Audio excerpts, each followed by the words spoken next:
जिस दल को सिर्फ 3.5% वोट मिला है, उसकी प्रेस वार्ता में इतने प्रेस के साथी आए हैं, तो ये दिखाता है कि कुछ तो काम हम लोगों ने सही किया होगा।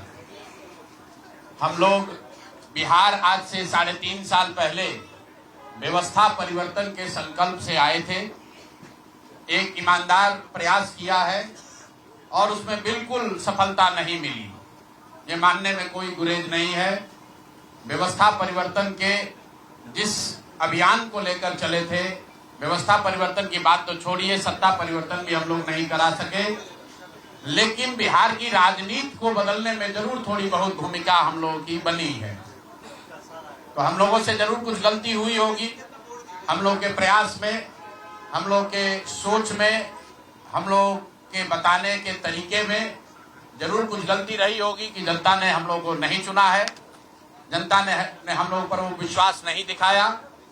तो उसकी जिम्मेवारी जो है वो पूर्णतः मेरी है, प्रशांत किशोर की है, और वो जिम्मेवारी मैं 100% अपने ऊपर लेता हूं कि मैं बिहार की जनता को, अपने साथियों को, इस व्यवस्था से जुड़े हुए लोगों को, जिस प्रयास से हम लोग जुड़े थे, जिस प्रयास को करना चाहते थे, उससे उनका विश्वास उस पर मैं नहीं जीत पाया।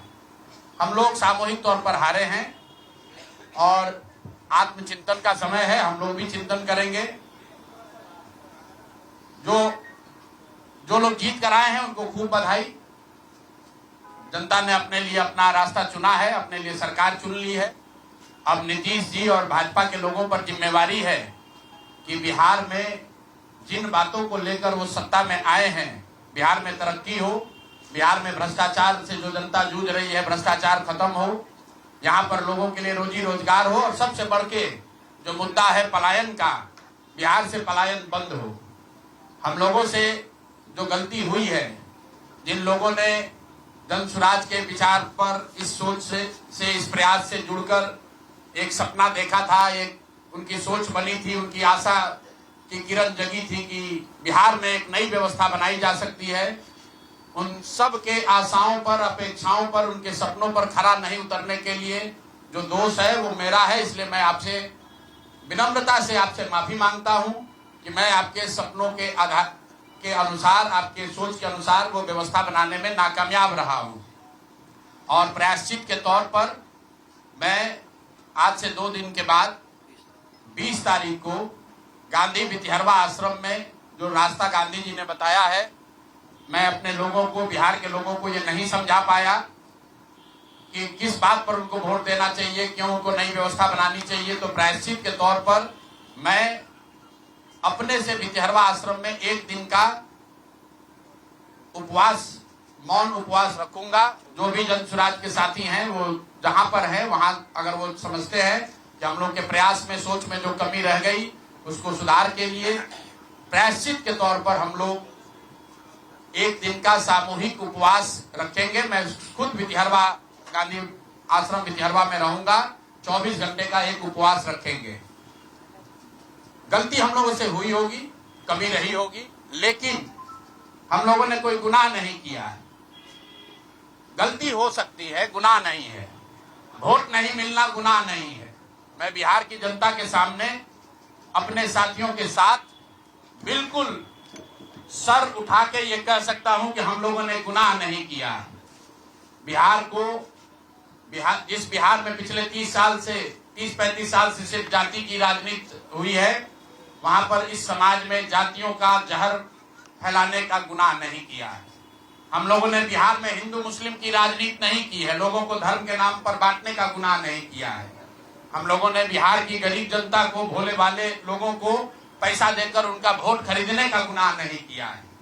जिन लोगों ने ये गुनाह किया होगा, अगर वो आज जीत भी गए हैं तो उनको उसका हिसाब देना ही पड़ेगा। वो आज दे या कल दे, वो होगा ही होगा। मैं पिछले 2.5-3 सालों में अपने वक्तव्यों में अक्सर महाभारत के चक्रव्यूह की, अभिमन्यु के वध की कहानी सुनाता रहा हूं। जिस धर्म युद्ध की बात हम लोग करते हैं, पांडवों के साथ स्वयं भगवान थे, स्वयं भगवान कृष्ण थे, फिर भी अभिमन्यु को घेर कर छल से मार दिया गया। लेकिन उसके आगे की भी एक कथा भी है कि अभिमन्यु को मार दिया गया लेकिन उससे महाभारत नहीं जीता गया। महाभारत जीता तो अंत में वही जो सही रास्ते पर था, जो धर्म के साथ था। तो आप निश्चित जानिए कि जीत तो जंग स्वराज की ही होगी। आज जरूर धक्का लगा है और उसके लिए जो कुछ भी कमी है उसको सुधारा जाएगा और उतनी ही ताकत से फिर खड़े होंगे। अगर आप ये कुछ लोग ये सोच रहे हैं कि मैं बिहार छोड़ दूंगा, तो आपका ये भ्रम है। अंग्रेजी में एक फ्रेज है, you are not defeated till you quit. जब तक आप छोड़ेंगे नहीं तब तक आप हार नहीं सकते हैं। तो प्रशांत किशोर की और जन स्वराज में मेरे साथ जुड़े हुए साथियों की बिहार सुधारने की जो जिद है, उस जिद के सामने दूसरा कुछ भी इस जीवन में नहीं है। उस जिद से पीछे हटने वाले नहीं है।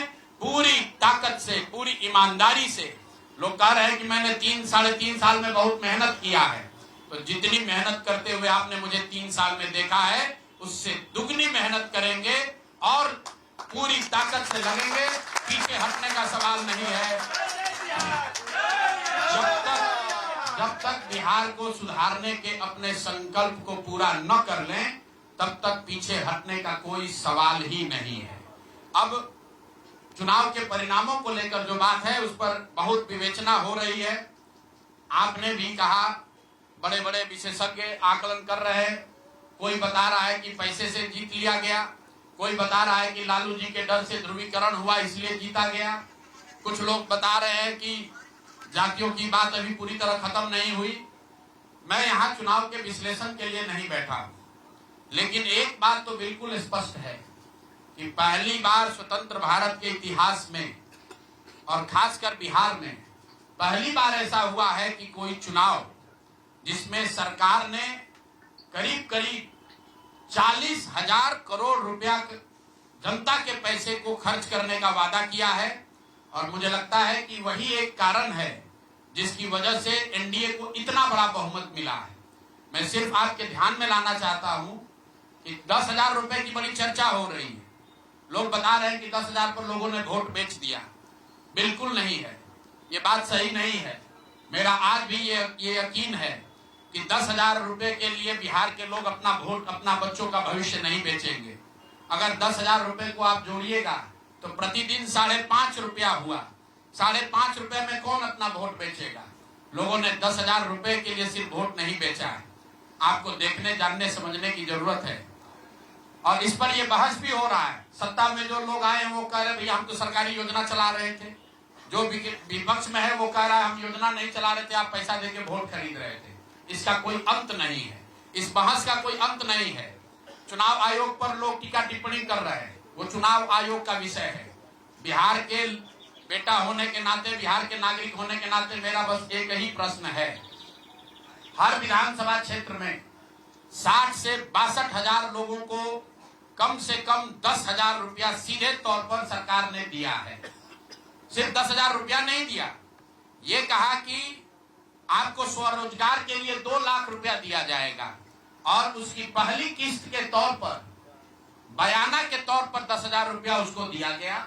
और पूरा सरकारी तंत्र लगाया गया लोगों को ये बताने के लिए कि अगर आप एनडीए को वोट देते हैं तो आपको 10,000 रुपए के साथ साथ आने वाले 6 महीनों में 2 लाख रुपए तक की सहायता मिलेगी। इसको करने के लिए पूरा सरकारी तंत्र लगा। जीविका की दीदियों को बैठाया गया। जितने यहाँ पर आशा आंगनवाड़ी सेविकाएं हैं उनकी सैलरी, उनका मानदेय बढ़ाकर उनको जोड़ा गया। लोग कह रहे हैं भैया काडर कहाँ है? मेरे भाई 2 लाख लोगों को, आप ध्यान रखिए, सिर्फ 10,000 रुपए लोगों को नहीं दिया गया है। हर विधानसभा में, मैं बहुत जिम्मेवारी से जो सरकारी आंकड़ा है वही बता रहा हूं, हर विधानसभा में 60 से 62,000 महिलाओं को 10-10,000 रुपया दिया गया है। करीब करीब 1 लाख आंगनवाड़ी सेविका, आशा वर्कर और ममता की से जुड़ी हुई महिलाओं को करीब करीब सरकार ने 10,000 करोड़ रुपया अलग से दिया है। इसके साथ ही विकास मित्र और टोला सेवकों को 25,000 रुपया एक बार में, और जो लोग प्रवासी मजदूर बाहर से आए उनको 5,000 रुपया दिया गया है कपड़ा के नाम पर। तो कुल मिलाकर 29,000 करोड़ रुपया, करीब करीब 29,000 करोड़ रुपया बांटा गया है। 40,000 करोड़ रुपए की योजनाओं की घोषणा की गई है। अब हम यहाँ इसलिए नहीं बैठे हैं ये कहने के लिए कि इसी वजह से हम लोग चुनाव हार गए। मेरा अब सीधा सरकार से एक आग्रह है कि आपने 2 लाख रुपए देने का वादा किया है, जनता ने आपको मत दे दिया, अब आप सत्ता में बैठे हैं, तो कृपा करके जो 1.5 लाख महिलाएं, 1.5 करोड़ महिलाएं हैं जिनको आपने 10,000 रुपया दिया है, उन सभी महिलाओं को अगले 6 महीने में 2 लाख रुपए तक देने की व्यवस्था कीजिए। क्योंकि अगर वो हो जाएगा तो बिहार से बेरोजगारी दूर हो जाएगी, बिहार से पलायन बंद हो जाएगा। और अगर आपने ये नहीं किया तो ये बिल्कुल स्पष्ट हो जाएगा कि आपने ये 10,000 रुपया किसी योजना के तहत नहीं दिया था, सिर्फ और सिर्फ वोट खरीदने के लिए दिया था। तो वोट खरीदने के लिए पैसा दिया गया है कि किसी योजना के तहत पैसा दिया गया है, सरकारी योजना के तहत। इसका प्रमाण इस बात पर है कि आने वाले 6 महीने में सरकार ने स्वरोजगार के नाम पर जो पैसा जारी किया है, उस क्षेत्र में और पैसा और मदद जारी की जाती है या नहीं की जाती है। हम लोग एक भी विधायक न जीते कोई बात नहीं, जन सुराज। और कई लोगों का सवाल है नीतीश कुमार को 25 सीट आने की बात है, तो मैं आपके सामने घोषणा कर रहा हूं कि जो 25 सीट हमने बात कही थी उस पर बिल्कुल कायम है। अगर नीतीश कुमार ने, उनकी सरकार ने ये वोट खरीदा नहीं है, इनको 2-2 लाख रुपए दे दे, मैं बिल्कुल राजनीति से संन्यास ले लूंगा, उसमें कहीं कोई दिक्कत नहीं है, कहीं कोई दिक्कत नहीं। बिहार के 1.5 करोड़ लोगों को 2-2 लाख रुपया नीतीश कुमार दिलवा दे, मैं मान लूंगा कि हमारे आकलन में गलती थी, हमारी गलती थी। और हमारे आकलन की बात छोड़िए, अगर बिहार से बेरोजगारी दूर हो जाए, पलायन बंद हो जाए, 1.5 करोड़ परिवार है, टोटल 2.5 करोड़ परिवार में अगर 1.5 करोड़ परिवार की गरीबी दूर हो जाए, तो प्रशांत किशोर को विधायक बनने की, राजनीति करने की कोई जरूरत नहीं है, हम दूसरा काम कर सकते हैं। तो आपका अगर ये सवाल है कि 25 सीट की बात है, बिल्कुल 25 सीट से ज्यादा नीतीश कुमार को ना आना चाहिए था, ना आता। एक ही फैक्टर है, ये पैसा बांटकर जो वोट आपने खरीदा है, खरीदने का आप पर इल्जाम है। तो इसको आप इतने 20 साल से आप मुख्यमंत्री हैं, तो आप इस इल्जाम को धो दीजिए। अगले 6 महीने में 1.5 करोड़ लोगों को, 1.5 करोड़ परिवार को स्वरोजगार की व्यवस्था कर दीजिए। और अगर नहीं कीजिएगा तो हम लोग यहीं पर हैं। मैं आपके सामने एक नंबर जारी कर रहा हूं, मेरा अपना व्यक्तिगत ऑफिस का 91-216 जितने लोग हैं जिनको भी 10,000 रुपया का बयाना नीतीश कुमार सरकार ने, अधिकारियों ने जीविका की दीदियों के माध्यम से दिया है, इस आश्वासन के साथ कि अगर आप नीतीश कुमार को, एनडीए को वोट देंगे तो आपको 2 लाख रुपया 6 महीना में मिलेगा। तो मेरे भाई, अब समय चालू हो गया, आप आ गए हैं सत्ता में और हम लोग आराम से बैठे हुए हैं बिहार में। हर वो महिला, हर वो परिवार जिसको 2 लाख रुपया नहीं मिलता है, आप प्रशांत किशोर से संपर्क कीजिए, आप जन सुराज से संपर्क कीजिए। अब सलाह का समय खत्म हुआ, अब संघर्ष का समय शुरू होगा। हमने 3.5 साल लोगों को सलाह दिया है, हमने 3.5 साल लोगों को जाकर घर घर हाथ जोड़ा है, कभी वोट नहीं मांगा। लोगों को यही कहा कि अपने बच्चों के लिए वोट दो, अच्छे लोगों को जिताओ। लोगों ने अपने हिसाब से अच्छे लोगों को जिताया है। जिन मुद्दों पर जिताया है उसका मैं स्वागत करता हूं कि स्वरोजगार ही सबसे ज्यादा जरूरी है। उसका वादा एनडीए की सरकार ने किया है, नीतीश कुमार ने किया है, और 10-10 हजार रुपया बानगी के तौर पर, एडवांस के तौर पर उन महिलाओं को दिया है।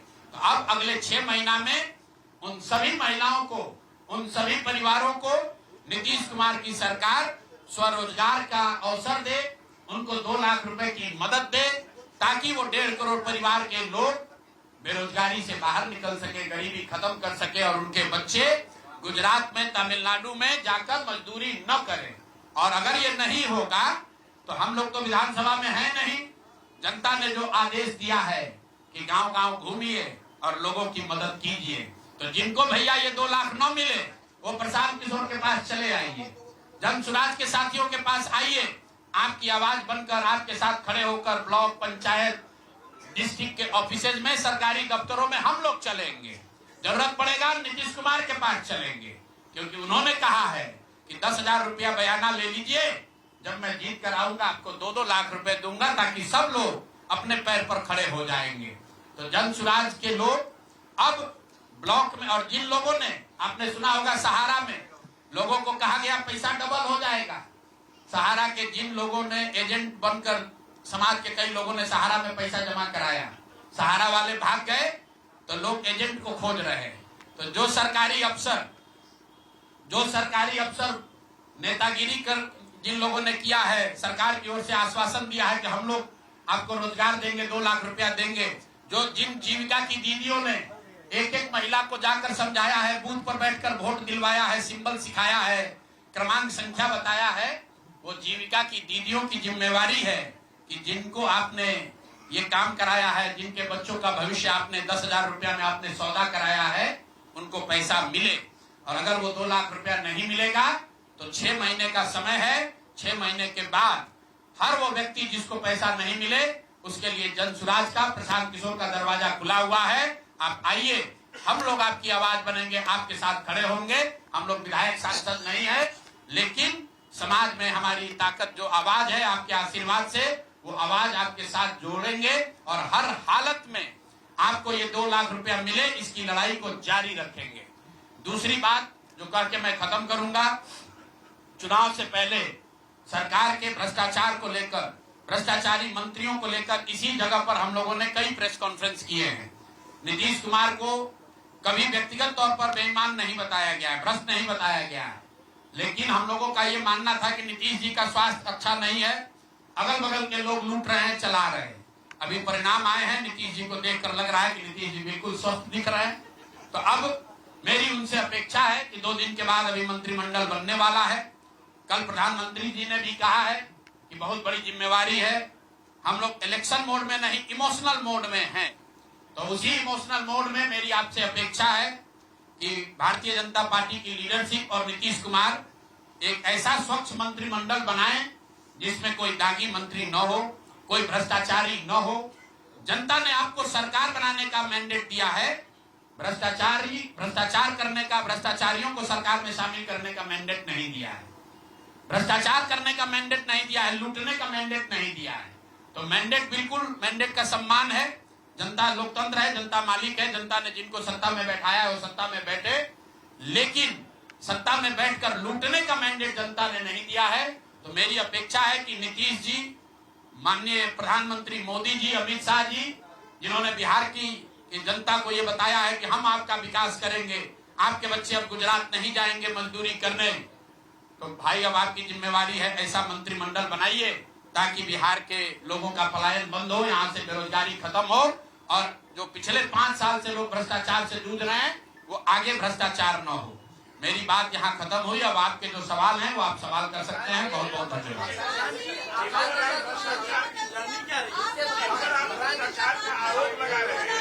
आपके खिलाफ आप न्यायालय जाइएगा, अगर आपके पास सबूत है तो आप न्यायालय क्यों नहीं जाते? बिल्कुल जो बात हम लोगों ने पहले कही है, जिन नेताओं के बारे में कही है, उसमें कहीं पीछे हटने का सवाल नहीं है। मैंने आपको कहा था कि प्रेस के जरिए उसको बताया गया, ये अपेक्षा की गई कि सरकार के जो मुखिया हैं उस पर एक्शन लेंगे, उन्होंने एक्शन नहीं लिया। दूसरा, जनता की अदालत में गए, जनता ने भी उन्हीं नेताओं को फिर से जिताकर भेज दिया।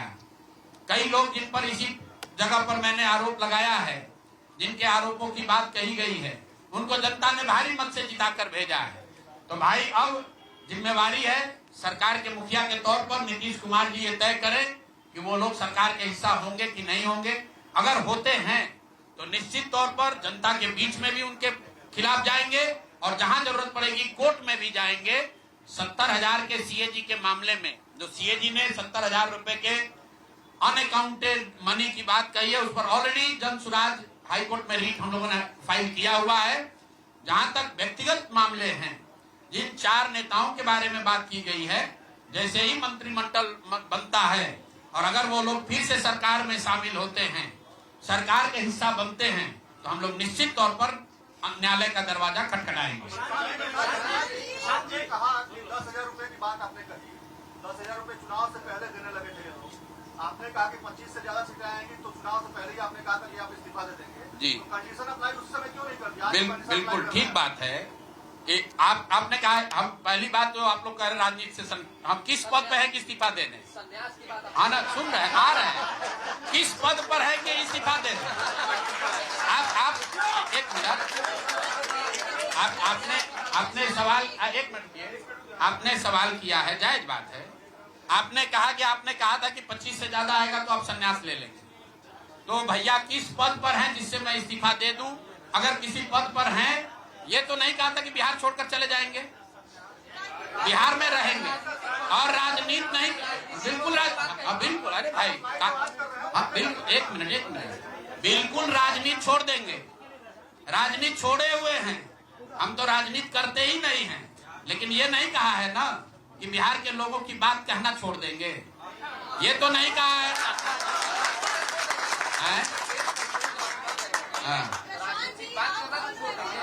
नहीं, आप ऐसा है, हमने कहा कि अगर 25 से ज्यादा सीट आएगा तो राजनीति छोड़ देंगे, बिल्कुल बात पर कायम है। लेकिन ये तो नहीं कहा कि ये 30,000 करोड़ रुपया में वोट खरीदेंगे।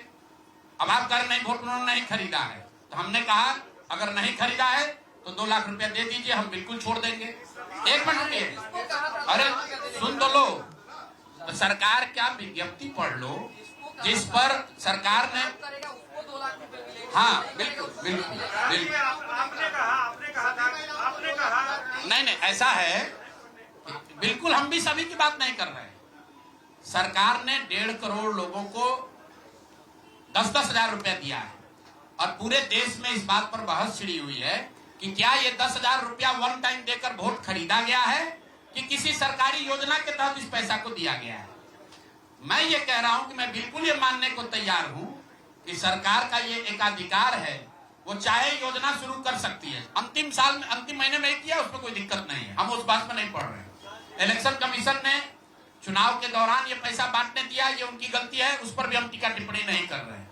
हम तो ये कह रहे हैं कि जिस योजना के तहत आप जीत कर आए हैं उस योजना को लागू कर दीजिए। हम लोग को बिहार में रहने की भी जरूरत नहीं है, बिहार ही छोड़ देंगे, राजनीति की क्या बात कर रहे हैं? आप कह रहे हैं कि 40,000 करोड़ रुपए आप कह रहे हैं कि वोट खरीद लिया गया, इस वजह से वो जीत गए, आप हार गए। ना, हम नहीं हारे, हम हार नहीं, हम तो रेस में ही नहीं है, हम तो रेस में ही नहीं है। हम आपको ये बता रहे हैं कि जो बात नीतीश कुमार के जीतने की है, जीत और हार के बीच में एक ही बात है कि क्या नीतीश कुमार जी ने, उनकी सरकार ने ये हर विधानसभा में 60,000 वोट 10,000 रुपया देकर खरीदा है कि नहीं खरीदा है, इस पर बात है। और मैं ये एक मिनट रुकिए, चुनाव से पहले ही कहा है और चुनाव के पहले ही की बात हो रही है। और अरे आप क्या चाहते हैं? हम कह दें कि हम राजनीति से संन्यास ले रहे हैं इसलिए आप आए हैं?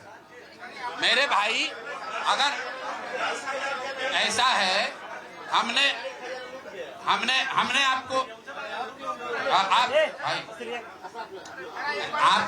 आप लोग जितने लोग आए हैं, हमने बिल्कुल स्पष्ट आपको कहा कि नीतीश कुमार ने प्राइमा फेसी जो दिख रहा है कि सरकार ने 10,000 रुपया देकर वोट खरीदा है, लेकिन मेरे पास उसका कोई प्रमाण तो है नहीं। सरकार कह रही नहीं है तो सरकारी योजना के तहत दिए हैं। योजना की जो गजट ऑर्डर है वो देख लीजिए, उसमें लिखा क्या है कि 10,000 रुपया आपको स्वरोजगार के लिए महिलाओं को दिया जा रहा है और जरूरत के मुताबिक अगले 6 महीने में, उसमें लिखा है कि अगर आपकी योजना सरकार ठीक, को लगेगी कि ठीक है, वही बात। अरे भाई, हम हिंदी में लिखा है, उसको फिर से जारी कर देंगे, सब लोग पढ़ लेगा। सरकार ने ये नहीं कहा कि ये 10,000 वन टाइम पेमेंट है, उन्होंने कहा कि स्वरोजगार की योजना के तहत आपको 10,000 रुपया दिया जा रहा है और अगर एडवांस पैसा, एक मिनट रुकिए, और 2 लाख रुपया अगर आप स्वरोजगार में का काम करेंगे, अगर आप अपने पैर पर खड़े होने की योजना करेंगे तो 6 महीना में आपको 2 लाख रुपया और दिया जाएगा। ठीक बात है?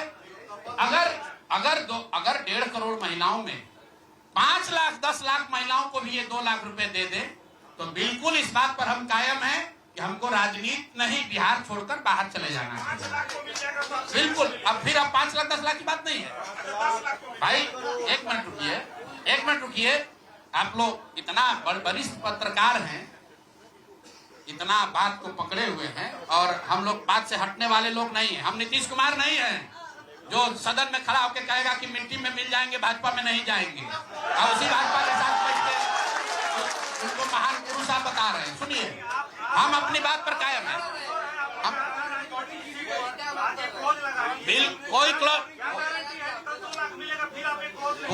कोई क्लॉज नहीं लगाएंगे।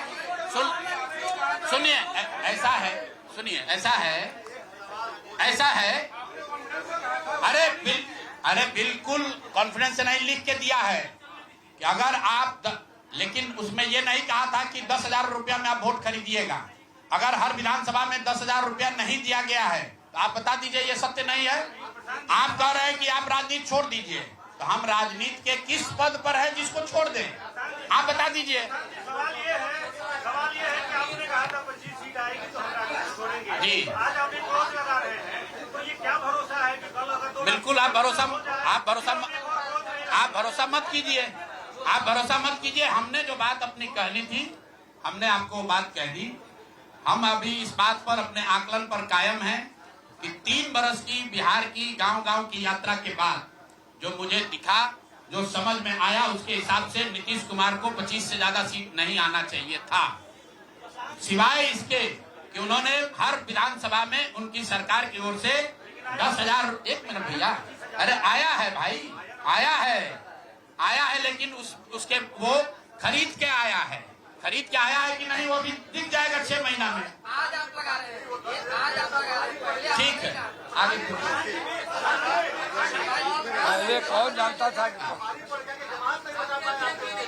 बिल्कुल, ये हमने आपको अपने वक्तव्य में कहा कि हम लोग बिल्कुल असफल साबित हुए। हमने जो बात यहाँ बिहार के लोगों को बताई वो लोगों को समझ में नहीं आया है, लोगों को स्वीकार्य नहीं है। हम अपनी गलती मान रहे हैं। लेकिन जो मैंने आपको कहा कि वोट नहीं मिलना, सुनिए, वोट नहीं मिलना गुनाह नहीं है, वोट नहीं मिलना क्राइम नहीं है। हमने भ्रष्टाचार नहीं किया है, हमने हिंदू मुस्लिम नहीं किया है, हमने जाति की राजनीति नहीं की है, हमने वोट नहीं खरीदा है। चलिए आगे बढ़िए।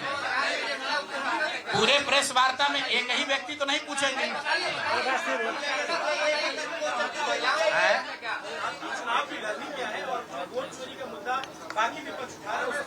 मैं वोट चोरी के मुद्दे पर हम लोग का स्टांस जो है वो बिल्कुल क्लियर है पहले दिन से। ये बिहार का मुद्दा नहीं है। जो चुनाव की पूरी प्रक्रिया है उसमें वोटर लिस्ट बनने से लेकर आचार संहिता के अनुपालन का, वोटिंग के दिन के, जैसे यहाँ पर आप जीविका की दीदियों को बाकायदा आपने मोबिलाइजर बनाकर सरकारी व्यवस्था के तहत बूथ में बैठाया है। तो पूरे वोटर लिस्ट बनाने की प्रक्रिया, आचार संहिता के अनुपालन की प्रक्रिया, वोटिंग के दिन जो हो रहा है वो उसमें सरकारी तंत्र का इस्तेमाल, दुरुपयोग या उपयोग, और वोटिंग के बाद जो महाराष्ट्र से लगातार दिख रहा है कि अंतिम 2 घंटे में 15%, 20% एक्स्ट्रा वोट होना, फिर चुनाव आयोग का उसका डिटेल नहीं जारी करना, और 3 दिन के बाद ये बताना कि इतना वोट हो गया। ये बड़े मुद्दे हैं। हम लोग बहुत छोटी पार्टी हैं, हम लोग को तो इतना नहीं ताकत है, लेकिन आपके माध्यम से मैं ये जरूर देश के विपक्ष को ये कहना चाहूंगा इस पर गंभीरता से बात करने की, और इसको जरूरत पड़े तो सुप्रीम कोर्ट में ले जाने की जरूरत है कि आज की तारीख में, आज की स्थिति में जो आचार संहिता पहले से बना हुआ है वो कितना कारगर है या नहीं कारगर है। अगर सिर्फ इसमें वोटर रोल की बात नहीं है, SIR सिर्फ वोटिंग रोल की बात है, लेकिन जिस तरह से वोटिंग हुई है, आप बताइए कि सुरक्षा कर्मियों में होम गार्ड को यहीं पर इसी बिहार में लालू जी की जब सरकार थी, TN सेशन का जमाना था, उन्होंने कहा था कि नहीं, कोई लोकल आदमी यहाँ चुनाव की प्रक्रिया में हिस्सा नहीं लेगा, होम गार्ड का कोई आदमी हिस्सा नहीं लेगा। उसी बूथ पर आज के चुनाव आयोग ने उस जीविका दीदी को बैठाया है जिसको एक तरीके से सरकार ने कॉन्ट्रैक्ट दिया है कि आपको इतने लोगों को वोट दिलवाना है। मैं आपको एक उदाहरण देता हूं। मधुबनी विधानसभा क्षेत्र है, मैं डिटेल में नहीं जाना चाहता था लेकिन आप कुरेद रहे हैं। मधुबनी विधानसभा क्षेत्र है, वहां से उपेंद्र कुशवाहा जी के पार्टी के उम्मीदवार चुनाव जीत कर आए हैं। मैं पूरे यहां पर जितने मीडिया के साथी हैं जितने यहाँ चुनाव के विशेषज्ञ हैं, आप भी यूट्यूबर हैं, मैं दावा कर रहा हूं आज हो 5 महीने के बाद हो, आप मधुबनी विधानसभा क्षेत्र में जाइए, वहां पर एनडीए के प्रत्याशी को 1 लाख से ज्यादा वोट आया है। एनडीए को वोट मिला, 10,000 रुपए के लिए मिला, नहीं मिला छोड़िए, हम इस बात से दंग हैं कि मधुबनी में कितने लोग ऐसे हैं वोटर जो कि उपेंद्र कुशवाहा जी के पार्टी का सिंबल भी जानते हैं। भाई अलायंस वोट तो उनके पार्टी के सिंबल को पड़ा है ना, अलायंस का कोई सिंबल नहीं है। तो आखिर रातों रात पूरे मधुबनी क्षेत्र में, और क्या हुआ मैं नहीं कह रहा हूं, मैं आपको और आपके जरिए पूरे देश के लोगों को यह बताना चाहता हूं कि जो भी लोग सर्वे, सेफोलॉजी, पत्रकारिता, राजनीति में इंटरेस्ट रखते हैं, आप सैंपल के तौर पर कोई 5 कंस्टिट्यूएंसी उठा लीजिए, और जहां पर भाजपा और जदयू के उम्मीदवार नहीं लड़ रहे थे, वो दल लड़ रहे थे जिनका कोई सिंबल भी नहीं जानता है, नाम भी नहीं जानता है, उसको 1 लाख, 1.25 लाख वोट कैसे आया है? हमारे पास कोई प्रमाण नहीं है कि वो वोट कैसे आया, लेकिन राजनीतिक सामाजिक क्षेत्र में जुड़े होने के नाते ये आश्चर्य का विषय है कि जिस मधुबनी क्षेत्र में लोग ये नहीं जानते हैं कि कौन सा प्रत्याशी लड़ रहा है, कौन सा पार्टी लड़ रही है, उस पार्टी का सिंबल क्या है, उसको 1.25 लाख वोट आया है, और जो लोग वहां जीवन भर राजनीति कर रहे हैं उनको वोट नहीं आया। संभव है उनको इतना समर्थन है, लेकिन मेरा आपसे आग्रह ये, भाई देखो 1 मिनट आप रुक गए, आपका सवाल 10 ले चुके हैं, और भी तो लोग हैं, आपका एक और ले लेंगे, आप शांति से बैठिए, ऐसा मत घबराइए, हम यहाँ बैठे हुए हैं। और मेरा आपसे अनुरोध है, मैं कोई आरोप नहीं लगा रहा हूं, लेकिन मधुबनी जैसे 5 सीट का मैं आपको हवाला देना चाहता हूं, जहां पर चुनाव के 12 दिन 15 दिन पहले यह तय हुआ कि कौन पार्टी चुनाव लड़ेगी, उस पार्टी का नाम कोई नहीं जानता है, उसका सिंबल कोई नहीं जानता है, और 1,20,000 वोट अगर किसी विधानसभा में आ रहा है, इसका मतलब है कि हर घर से 2 से 3 वोट आया है।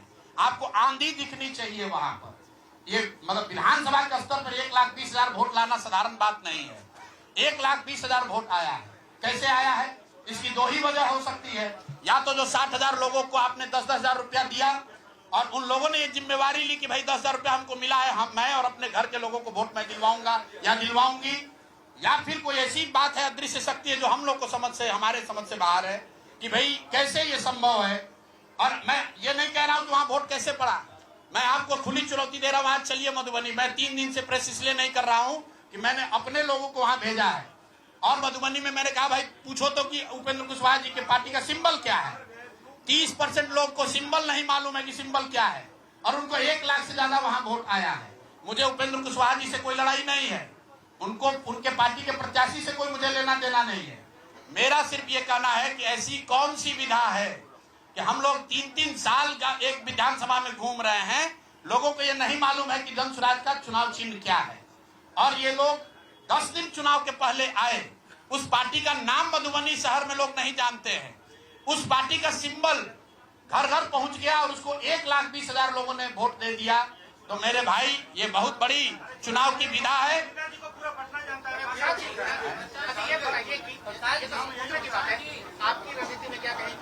भारी चूक हुई, मैंने आपको पहले कहा कि भारी चूक हुई, और जो भी चूक हुई है उसको सुधारने के लिए पूरी ताकत लगाएंगे, फिर से बैठेंगे, ड्राइंग बोर्ड पर जाएंगे और देखेंगे कि जो चूक हुई है उसको कैसे सुधारा जाए। लेकिन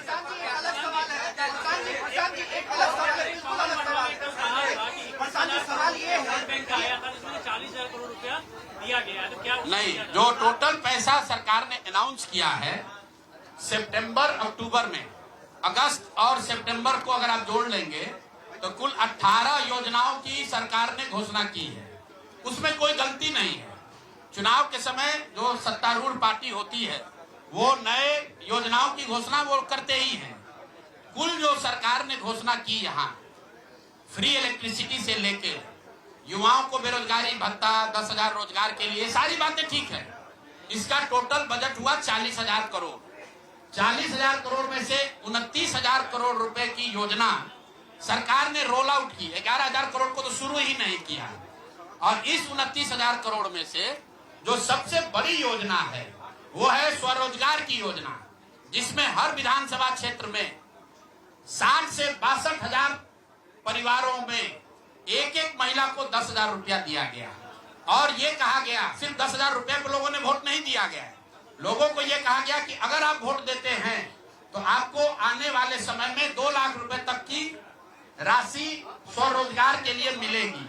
और इसको करने के लिए इसको करने के लिए सरकार ने जीविका दीदी का पूरा जो नेटवर्क है, 1 लाख से ज्यादा जीविका की दीदियों को और आंगनवाड़ी सेविकाओं को, आशा वर्कर को और जो टोला सेवक है, विकास मित्र है, उनको लैपटॉप खरीदने के लिए 25,000 रुपया दिया गया 1 टाइम।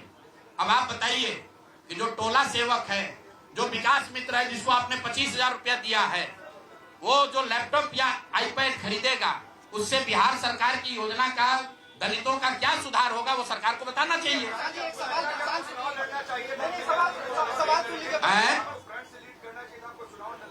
भैया ऐसा है कि जब हमारी बात को जनता ने माना ही नहीं है तो हम लड़े या न लड़े। इमरान, 1 मिनट रुकिए, आज एक सवाल आपने पूछा या तो जवाब दे ले। इमरान खान ने अपनी पार्टी शुरू की थी पाकिस्तान में आज से करीब 25-30 साल पहले, और वो खुद पहले चुनाव में 7 जगह से चुनाव लड़े। उनकी पार्टी तो हारी, वो 7 जगह से खुद भी हारे। तो मेरे चुनाव लड़ने नहीं लड़ने का वो एक टेक्निकल बात है, उस पर चर्चा हो सकती है। कुछ लोगों का ऐसा मानना हो सकता है कि मेरे लड़ने से फायदा होता, कुछ लोगों का ऐसा मानना है कि मेरे न लड़ने से फायदा है, वो अलग विषय है। मैं तो आपको पहले एक लाइन में स्वीकार कर रहा हूं कि 3 बरस में जन स्वराज ने जो भी प्रयास किया उसको बिहार की जनता ने स्वीकार नहीं किया। नहीं, ठीक है प्रशांत जी, एक सवाल है।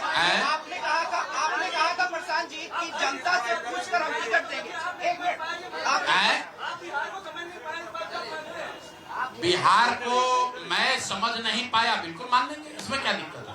प्रशांत जी आपने कहा सुनिए, ऐसा है कि मुझे बिहार की समझ कम है या नहीं है, ये कह देने मात्र से अगर आप बहुत खुश हो जा रहे हैं तो आप खुश हो जाइए कि आपको बिहार की समझ नहीं है।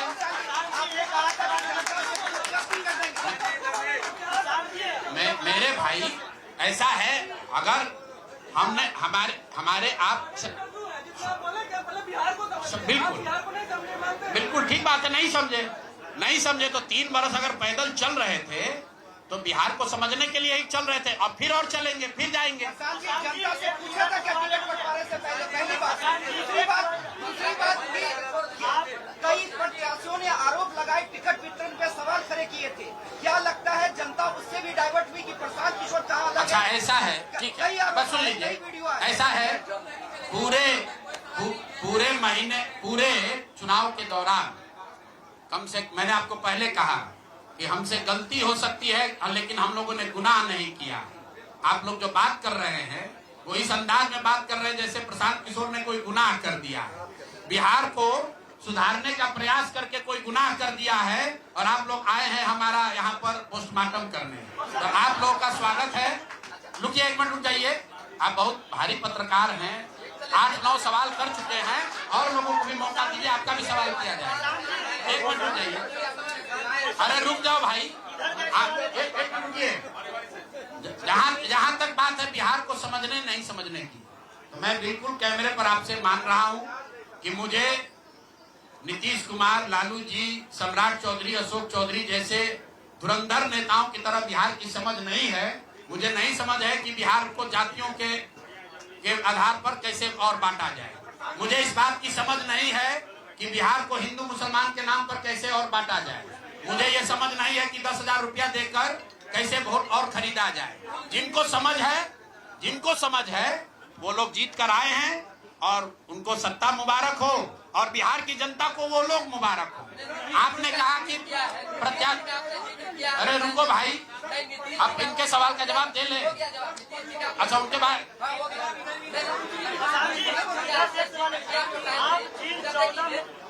आप जिन 14 मुख्यमंत्री को बनाने की बात कर रहे थे, क्या आपको लगता है कि आपका उनमें अहम योगदान रहा है? खास करके बिहार के कोई योगदान नहीं है। आप लोग जो हम लोग बोलते रहे हैं उसको जाकर देख लीजिए। आपने कहा कि उम्मीदवार गलत चुने हैं। यहाँ जितने लोग बैठे हुए हैं, हमारे बगल में केसी सिन्हा जी चुनाव लड़े हैं कुमरार से। ये तो हमको पैसा देकर टिकट नहीं खरीदे होंगे, और कुम्हरार की जनता ने केसी सिन्हा को हराकर किसी दूसरे को जिताया। हमारे बगल में वाईबी गिरी जी बैठे, मांझी से इनको हराकर जनता ने किसी दूसरे को जिताया है। तो मेरे भाई, मैं समझता हूं कि अगर केसी सिन्हा नहीं जीते तो उससे केसी सिन्हा के जीवन पर कोई फर्क नहीं पड़ेगा मेरे भाई, कुम्हरार की जनता के जीवन पर फर्क पड़ेगा। अगर आपने मांझी से वाईबी गिरी को हरा दिया तो वाईबी गिरी का कोर्ट का प्रैक्टिस नहीं बंद हो जाएगा, मांझी के लोगों की दिक्कत जो है वो बढ़ेगी। लेकिन फिर वही बात है, जनता मालिक है, वो वही चाहते हैं। अगर आप खिचड़ी खाना चाहते हैं तो आपको कोई पुलाव कैसे खिला देगा? आप खिचड़ी खाइए और आनंद लीजिए।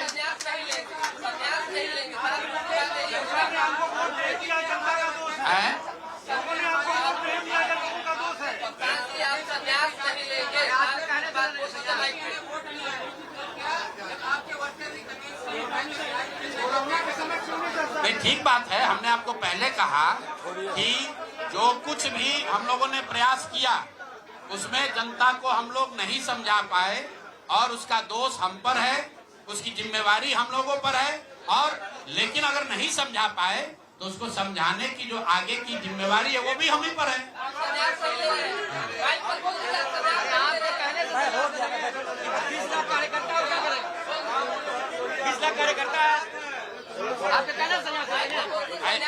ऐसा है, आप भी बिहार के ही हैं और इतना भी नहीं उद्वेलित होइए, इतना भी मत उछलने लगिए कि जैसे हम लोग सब एकदम खत्म है। आपकी बात तो सुन लिया गया, आपको अलग से साक्षात्कार चाहिए।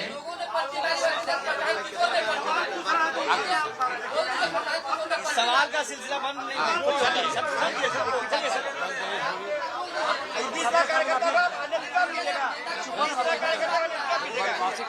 समाप्त किया जाए।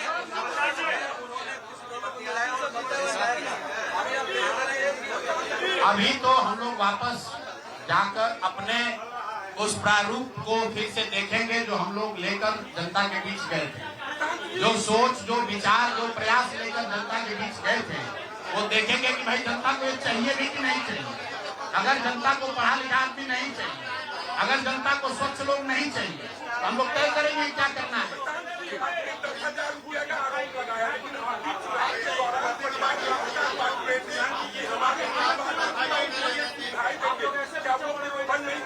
प्रलोभ, देखिए, चुनाव के दौरान वादा करना एक बात है और किसी को रुपया दे देना दूसरी बात है।